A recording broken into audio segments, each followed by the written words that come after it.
आप देख रहे हैं एवन मुशायरा मीडिया पर।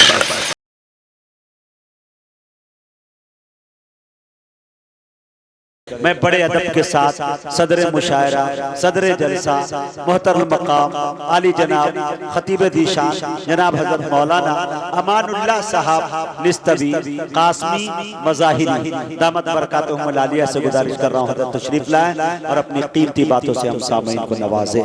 माइक पर हजरत शेख। अल्हम्दुलिल्लाह अल्हम्दुलिल्लाहि रब्बिल आलमीन वल आक़िबतु लिल मुत्तक़ीन वस्सलातु वस्सलामु अला सय्यिदिर रुसुलि व ख़ातमिल अंबिया वल मुरसलीन सय्यिदिना मुहम्मदिन व अला आलिहि व अस्हाबिहि अजमईन व मन तबिअहुम बि इहसानिन इला यौमिद्दीन अम्मा बअद। क़ाल अल्लाहु अज़्ज़ा व जल्ल फ़िल क़ुरानिल करीम फ़अऊज़ु बिल्लाहि मिनश शैतानिर रजीम बिस्मिल्लाहिर रहमानिर रहीम या अय्युहल्लज़ीना आमनुत्तक़ुल्लाहा हक़्क़ तुक़ातिही वला तमूतुन्न इल्ला व अंतुम मुस्लिमून सदक़ल्लाहुल अज़ीम। अल्लाहुम्मा सल्लि अला सय्यिदिना मुहम्मदिन व अला आलि सय्यिदिना मुहम्मदिन व बारिक व सल्लिम। अल्लाहुम्मा सल्लि अला सय्यिदिना मुहम्मदिन व अला आलि सय्यिदिना मुहम्मदिन व बारिक व सल्लिम। अल्लाहुम्मा सल्लि अला सय्यिदिना मुहम्मदिन व अला आलि सय्यिदिना मुहम्मदिन व बारिक व सल्लिम। काबिल क़द्र बुज़ुर्गों, दोस्तों, नौजवान साथियों, काफ़ी देर से आप हज़रात इस मजलिस में शरीक हैं। काफ़ी ताख़ीर भी हो चुकी है। ये वक्त बहुत कीमती है। जिस वक्त में अहले ईमान दो ही काम किया करते हैं, या तो अपने जिस्म को आराम देने के लिए नींद का सहारा लेते हैं और अज़कार मसनूना पढ़ने के बाद वो सो जाया करते हैं। दूसरे अल्लाह के नेक और मुखलिस बंदे इस वक्त में उठ करके अपने रब की याद में लग जाया करते हैं, मुनाजात में लगे रहते हैं और रब से फरियाद करते हैं अपने लिए और पूरी उम्मत के लिए और अपने मुल्क के लिए खुसूसी तौर से दुआओं का एहतमाम करते हैं। रब ताला का करम है कि अल्लाह पाक ने हमें और आपको इस कीमती मजलिस का हिस्सा बनाया है। ये अलग बात है कि हम सब से ये चूक हो गई कि हम लोग एक अज़ीमुश्शान और बेहतरीन मजलिस में इस तौर पर शरीक हुए और इतनी ताख़ीर हो गई जितनी ताख़ीर नहीं होनी चाहिए थी। बराबर के मुजरिम हम भी हैं। अल्लाह हमें भी और आपको भी माफ़ फरमाए। हकीकत यह है कि इस वक्त यही दोनों काम करने का वक्त है। अब चूँकि वक्त काफ़ी हो गया है, दो बातें आपके सामने रख देता हूँ, उसके बाद इंशाअल्लाह दुआ हो जाएगी।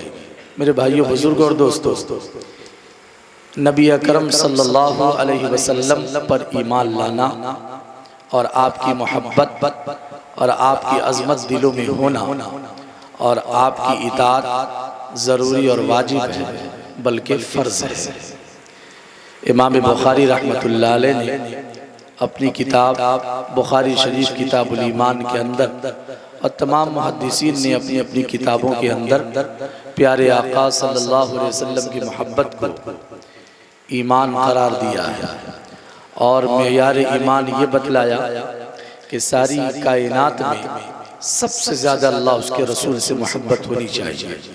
यकीनन वो मोहब्बत की एक अलामत है कि आप अब तक इस मजलिस में नाते नबी सल्लल्लाहु अलैहि वसल्लम सुनने के लिए बेदार हैं। अल्लाह पाक आप सबके आने को, बैठने को, सुनने को और इन शुआरा हजरात के सुनाने को कबूल फरमाए। मैं तो ताख़ीर की वजह से इनके कलामों को न सुन सका और महरूम रहा, लेकिन इतना यकीन है कि इन तमाम साथियों ने आपके सामने बेहतरीन कलाम पेश किया होगा, आपकी ईमान व यकीन की दुनिया को आबाद किया होगा अपने बेहतरीन अशआर के ज़रिए से, अपनी खूबसूरत आवाज़ के ज़रिए से, और आपका दिल बेदार हो गया होगा। बेदार दिल में अल्लाह की मोहब्बत बसती है।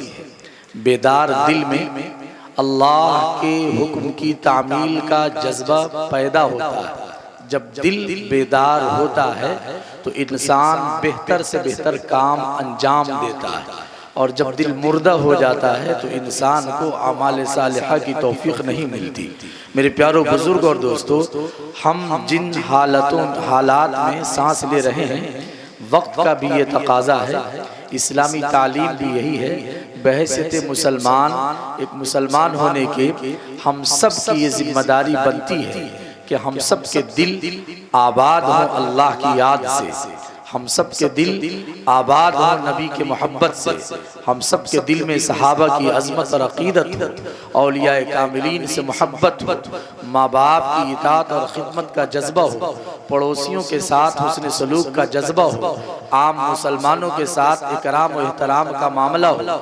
हमारे दिल इस मामले, इस ताल्लुक़ से तड़पे कि हमारे मुल्क में, हमारे मोहल्ले में, हमारे गाँव में, हमारे समाज में, हमारे पड़ोस में रहने वाला कोई भी इंसान किसी धर्म का भी हो, किसी धर्म का पालन करने वाला हो, अगर वो किसी मुशक्क़त में है, तकलीफ में है, मुसीबत में है, तो उसकी तकलीफ को, उसकी मुशक्क़त को, उसकी परेशानी को कैसे दूर किया जाए, अहले ईमान को बेचैन हो जाना चाहिए।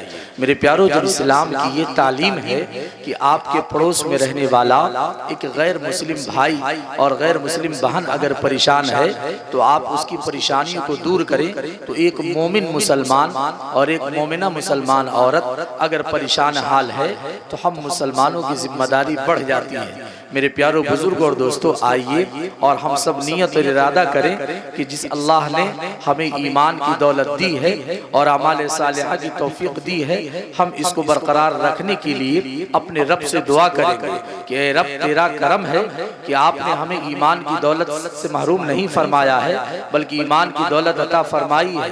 कायनात में ऐसे ऐसे लोग मौजूद हैं जिनके पास सब कुछ है, सारी खूबियाँ मौजूद है, लेकिन ईमान की ताकत और सलाहियत उनके पास नहीं है, ईमान का नूर उनके पास नहीं है, ईमान से वो महरूम है। लेकिन रब ताला का करम है कि अल्लाह ने हमें सेहत और तंदुरुस्ती से भी नवाजा है और हमें कोई बीमारी नहीं लगी हुई है, हमारी आँख की रोशनी भी बेहतर है, कान में सुनने की भी सलाहियत है, पाँव में चलने की भी ताकत है, हाथ में भी हरकत हो रही है, और इसी तरीक़ा से जिस्म हमारा सही सालिम है, हम बिल्कुल तंदुरुस्त हैं। ऐसे तंदुरुस्त माहौल में रब ताला ने हमें ईमान की दौलत दी है। अब अहले ईमान को चाहिए अपने अल्लाह के हुजूर ये दुआ करे कि परवरदिगार आलम, आपने जिस तरीक़ा से मुझे सेहत और तंदुरुस्ती अता फरमाई है, अल्लाह ईमान कामिल भी मुझे अता फरमा दे।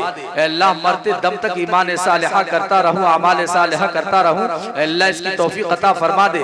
अल्लाह अपनी खशियत मुझे अता फरमा दे। अल्लाह अपने रसूल की सच्ची मोहब्बत अता फरमा दे। ऐ लोगों, हम अहले ईमान का ये अकीदा है कि सारी कायनात में जो कुछ होता है अल्लाह के हुक्म से होता है, अल्लाह के अलावा किसी से कुछ नहीं होता। जब सब कुछ अल्लाह के हुक्म से होता है तो जो परेशानियां हमारे सामने नजर आ रही हैं, जो मुसीबतें हमारे सामने नजर आ रही हैं, और जो बेकार की बातें हमारे सामने नजर आ रही हैं, दिल आजार बातें और दिल को तकलीफ पहुंचाने वाली बातें अगर हमारे सामने नजर आ रही हैं तो यकीनन हमारी कमी और कोताही है। हम अपने रब की तरफ मुतवज्जो हों, अपने रब की तरफ रुजू करें और अल्लाह से तौबा इस्तगफार करें कि मालिकुल मुल्क, आपने तो सब खूबियों से हमें नवाजा है, एहसानात आपके बहुत हैं, इनामात आपके बहुत हैं, आपने हमें बहुत कुछ दिया है। अल्लाह, हमारी कमी है कि हमने उस पर तवज्जो नहीं दी, हमने शुक्र अदा नहीं किया। अल्लाह, हमें माफ फरमा दीजिए, हमारी कमी कोताही को माफ फरमा दीजिए और हमें वो जिंदगी अता फरमाइए जिस जिंदगी से आप खुश हो जाएं। हमें ऐसी दौलत अता फरमाइए और ऐसी नेमतों से महरूम न फरमाइए जिन नेमतों के जरिए से आका दो जहां हुजूर अनवर जनाब मोहम्मद रसूलुल्लाह सल्लल्लाहु अलैहि वसल्लम के सामने जब हम हो तो हमें सुबकी महसूस न हो, आका हमें देख करके खुश हो जाएं। अल्लाह, हमारे दिल को अपने नबी की मोहब्बत से भर दीजिए। ऐ लोगों, मेरे प्यारों बुजुर्ग और दोस्तों, हमें चाहिए और हमारी माँ बहनों को चाहिए कि कसरत के साथ इन दुआओं का एहतमाम करें कि अल्लाह हमारे दिल को अपनी मोहब्बत से आबाद फरमा दीजिए। जब दिल अल्लाह की मोहब्बत से आबाद हो जाएगा तो यकीन जानिए दीगर तमाम अच्छे काम करने आसान हो जाएंगे, और जब अच्छे काम होने लगे तो समझ लीजिए मेरे प्यारों बुजुर्ग और दोस्तों कि ईमान हमारा सलामत है। और प्यारे आका सल्लल्लाहु अलैहि वसल्लम जो तरकीब फरमाई है, तरतीब बतलाई है, वो ये कि हज़रत अबू उमामा रज़ी अल्लाह तआला अन्हु फरमाते हैं कि जब आकाए दो जहां से पूछा गया अल्लाह के रसूल ईमान हमारे पास है कि नहीं, इसकी क्या अलामत है, तो आकाए दो जहां ने फरमाया जब नेक अमाल करके तुम्हें खुशी महसूस हो और जब बुरे काम करने के बाद तुम्हें तकलीफ महसूस हो तो समझ लो तुम्हारे दिल में ईमान बाकी है। अल्लाह तबारक व तआला हम सब के आने को, सुनने और सुनाने को अपनी बारगाह में कबूल फरमाए। मेरे प्यारों, जाते जाते बस एक पैगाम देना चाहूंगा कि जिस निस्बत पर आज आप यहाँ जमा हुए हैं, तमाम मोहल्ले के अफराद जमा हुए हैं, इस निस्बत की लाज रखते हुए और इस इरादे और नियत के साथ उठिए कि इंशाअल्लाह जब तक हम जिंदा रहेंगे आपस की मोहब्बत के साथ जिंदा रहेंगे, इस्लाम और ईमान की निस्बत पर आपस में मोहब्बत करेंगे, तमाम इख्तलाफात को भूल करके हमारा गांव किस तरीके से बेहतर हो जाए, हमारा सोसाइटी और मुआशरा कैसे बेहतर हो जाए, हर एक नबी से मोहब्बत करने वाला कैसे हो जाए, हर एक सुन्नत पर अमल करने वाला कैसे हो जाए, कुरान पढ़ने वाला और नबी की तालीमात पर अमल करने वाला कैसे हो जाए, और माँ बाप को खुश रखने वाला, माँ बाप की इताअत करने वाला, माँ बाप की खिदमत करने वाला, पड़ोसियों से मोहब्बत करने वाला, उनके दुख दर्द में काम आने वाला, आम मुसलमान और आम इंसान की जरूरतों की तकमील करने वाला हो जाए। इसके लिए मेरे प्यारों बुजुर्ग और दोस्तों माहौल बनाया जाए। एक अच्छा मौका है और अच्छा